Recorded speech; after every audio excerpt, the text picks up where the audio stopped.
Good morning students. बच्चों,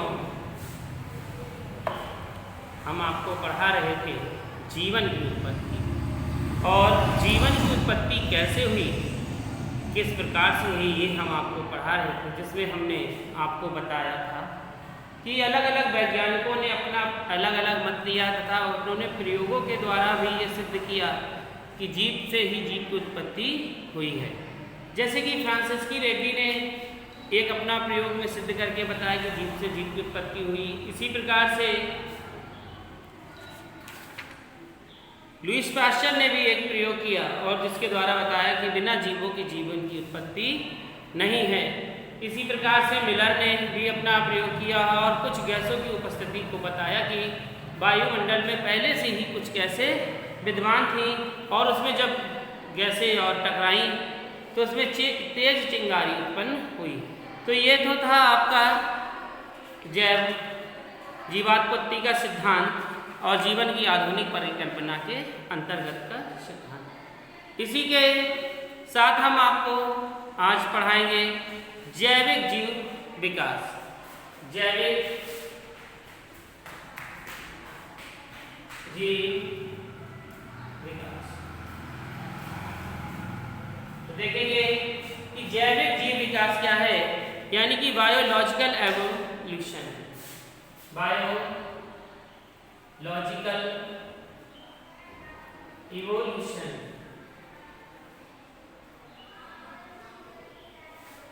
देखिए कि जैविक जीव विकास क्या है, यानी कि जो वैज्ञानिक थे कोएसरवेट्स से सरल कोशिकीय संरचना तक के निर्माण को जैविक विकास के नाम से जाना जाता है। किसको? कोएसरवेट्स से सरल कोशिकीय संरचना तक के निर्माण को जैविक विकास के नाम से जाना जाता है। इन्होंने अपने निम्न प्रकार के मत दिए हैं, जैसा कि कहा है कि कोलाइड्स एवं कोएसरवेट्स की उत्पत्ति, यानी कि ये लिखेंगे कोलाइड्स एवं कोएसरवेट्स की उत्पत्ति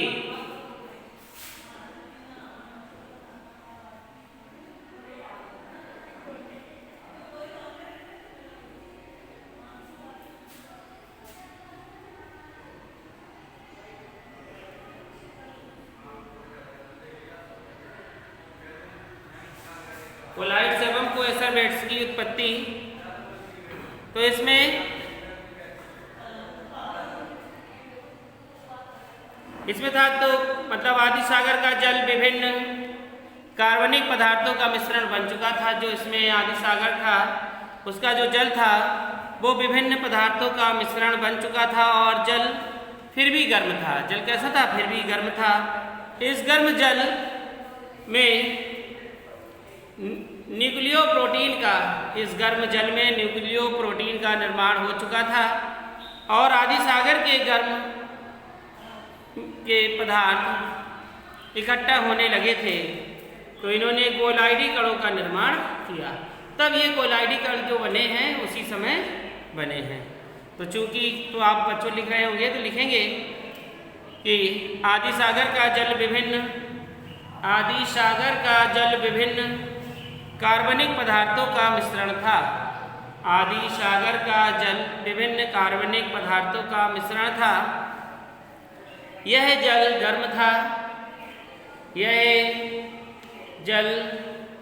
गर्म था तथा इसमें न्यूक्लियो प्रोटीन का निर्माण हुआ था तथा इस जल में न्यूक्लियो प्रोटीन का निर्माण हो चुका था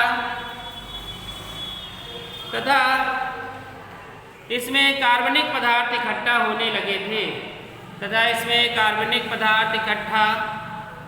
होने लगे थे और इसमें कोलाइडी कणों का निर्माण भी हो गया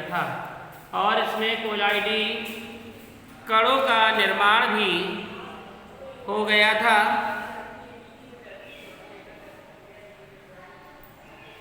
प्रोटीन पर उभयनिष्ठ आवेश उपस्थित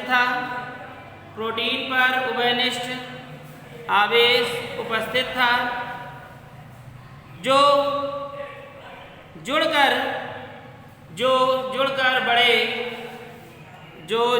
बड़े कोलाइडी कण बने, जो जुड़कर बड़े कोलाइडी कण बने और ये कोलाइडी कण एक साथ इकट्ठे हो गए, और ये कोलाइडी कण एक साथ इकट्ठे हो गए, वह आघुलनशील बूंदों के रूप में व्यवस्थित हो गए, आघुलनशील बूंदों के रूप में उपस्थित हो गए। तो ये आपने देखा कि ये जो कोलाइडी था आपका, यानी कि कोलाइड से हमको एस्पेक्ट्स की उत्पत्ति थी किस प्रकार से हुई। इसी प्रकार सिडनी एवं फॉक्स ने भी अपने कुछ बताया कि उन्होंने बताया कि बृहद अणुओं का एक झुंड था जिसमें प्रोटीन, न्यूक्लिक अम्ल, लिपिड, शर्करा, ये सारी चीजें क्या थी, उपस्थित थी, और इसके चारों ओर एक झिल्ली उपस्थित थी, और झिल्ली के आर पार पदार्थों का आदान प्रदान संभव था। तो इन प्रोटोनाइट मार्क्सोफियर में वृद्धि, मुकुलन और विखंडन की क्षमता भी उपस्थित थी।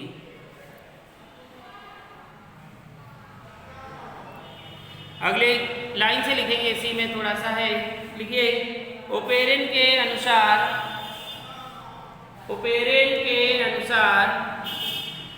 कोएसरबेट्स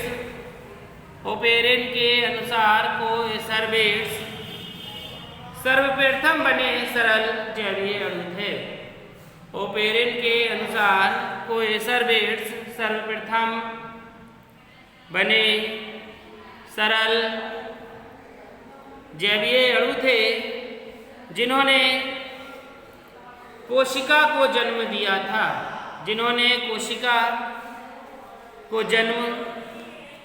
दिया था,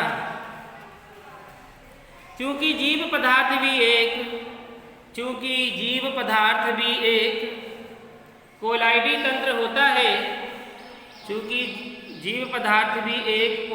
तंत्र होता है, इसी कारण माइक्रोस्फीयर्स व कोएसरबेट्स को पूर्वजीवी कहा गया।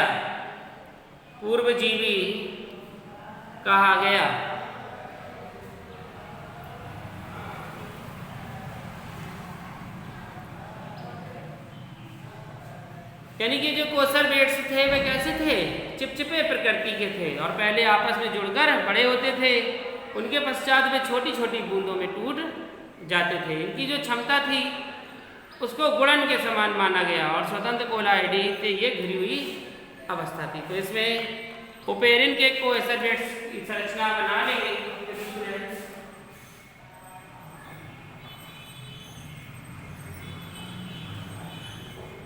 यानी कि इतने बड़े कोएसरबेट्स हैं, छोटे हैं, ये क्या हो रहे हैं, टूट जाते हैं जब, तो बड़ी से छोटी संरचना बना लेते हैं।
तो बच्चों देखिए ये जो ये संरचना बनी हुई है वो कौन सी है? ओपेरिन की संरचना है, यानी कि ओपेरिन के जो हैं एक कोएसल वेट्स हैं, यानी कि इन्होंने जो बताया था कि जो बड़े बड़े समूचे वे छोटे छोटे खंडों में विभक्त हो गए। तो ये सभी बच्चों को ये डायग्राम बना लेना है। और फिर क्या था, कोलाइड सेवन कोएसल वेट्स की उत्पत्ति की संरचना थी, ये सभी को बनाना है, यानी कि ये जैव विकास के अंतर्गत आता है। तो इस प्रकार से उत्पत्ति हुई। और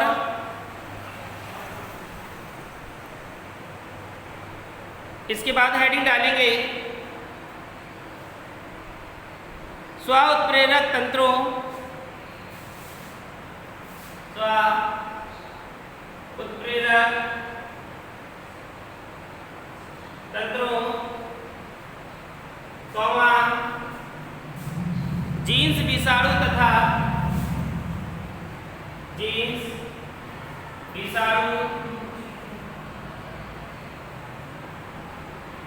विषाणु तथा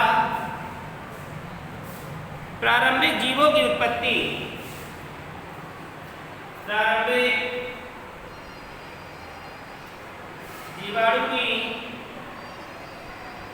जीवाणुओं भी कर सकते हैं, जीवाणुओं की उत्पत्ति। तो देखिए बच्चों, स्व उत्प्रेरक क्या है, यानी कि जो अपने आप स्व मतलब स्वयं उत्पन्न हो, जैसे जीन्स है, विषाणु है। मतलब प्रारंभिक क्या था, जीवाणुओं की उत्पत्ति, यानी कि प्रारंभ में सबसे पहले जीवाणु किस प्रकार से उत्पन्न हुए। तो समय के साथ साथ कोएसल वेट्स में ऐसे कार्बनिक उत्प्रेरक बने, लिखेंगे सभी बच्चों कि समय के साथ साथ कोएसल वेट्स में ऐसे कार्बनिक उत्प्रेरक बने जो अपने जैसे ही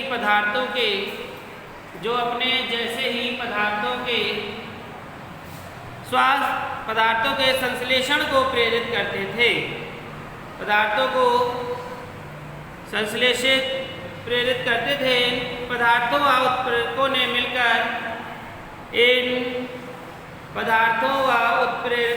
मिलकर स्व उत्प्रेरक तंत्र का निर्माण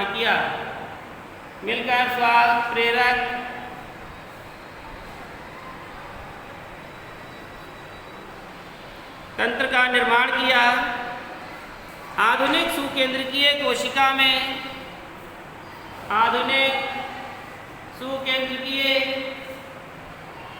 में उपस्थित गुणसूत्र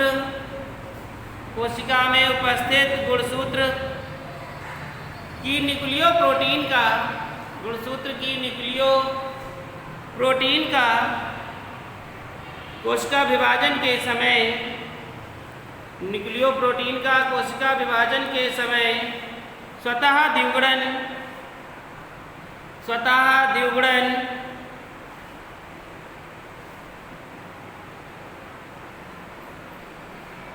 उत्प्रेरक तंत्र की क्षमता का ही परिणाम है। स्वतः द्विगुणन उत्प्रेरक तंत्र की क्षमता का ही परिणाम है। यह न्यूक्लिक अम्ल का निर्माण आदि सागर में हो चुका था।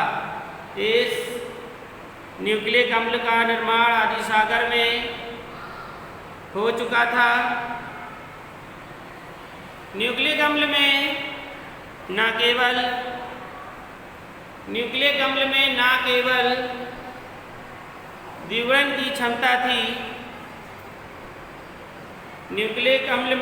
केवल द्विगुणन की क्षमता थी, ये जीव के संरचनात्मक व क्रियात्मक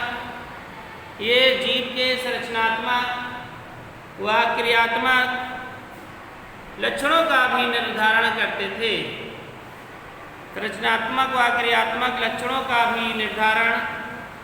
करते थे। क्योंकि न्यूक्लिक अम्ल में उपस्थित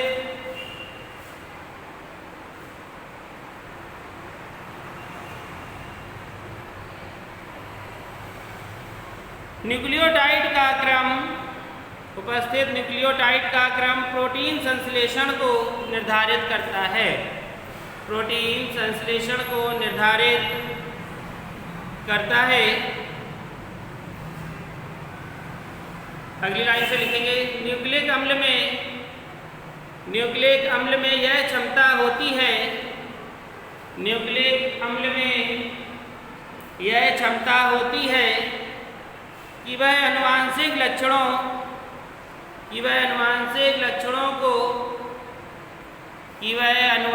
लक्षणों को एक पीढ़ी से दूसरी पीढ़ी तक ले जा सकता है, एक पीढ़ी से दूसरी पीढ़ी तक ले जा सकता है। इन्हें वर्तमान में जीन कहा जाता है, इन्हें वर्तमान में जीन कहा जा सकता है।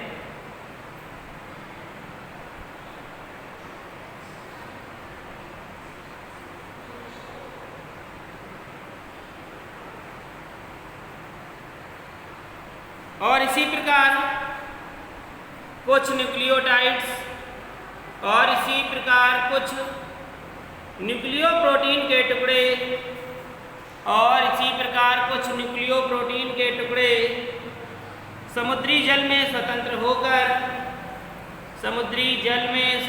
होकर अक्रिय हो गए, लेकिन अक्रिय हो गए जब ये सक्रिय हुए, और जब ये सक्रिय हुए तो विषाणुओं के समान संरचनाओं का निर्माण हुआ। तो आपने देखा कि किस प्रकार से जीन्स और किस प्रकार से विषाणुओं का निर्माण हो रहा है।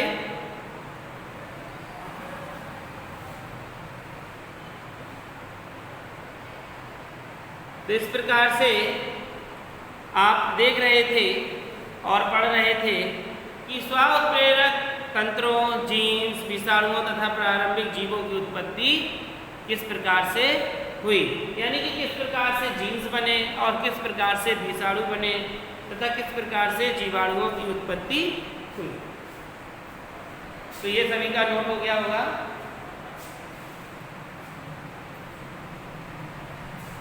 इसके आगे कल हम आपको पढ़ाएंगे जिसका नाम होगा प्रारंभिक पूर्व केंद्र की एक कोशिका की उत्पत्ति, यानी कि कोशिका की उत्पत्ति कैसे हुई, जिसमें पूर्व केंद्र की कोशिकाएं, यू केंद्र की एक कोशिकाएं आती हैं, और स्वपोषण की उत्पत्ति कैसे हुई, प्रकाश संश्लेषण की उत्पत्ति कैसे हुई, यानी कि सबकी खोज कैसे हुई, कैसे उत्पन्न हुआ ये। तो ये सब हम आपको अगली क्लास में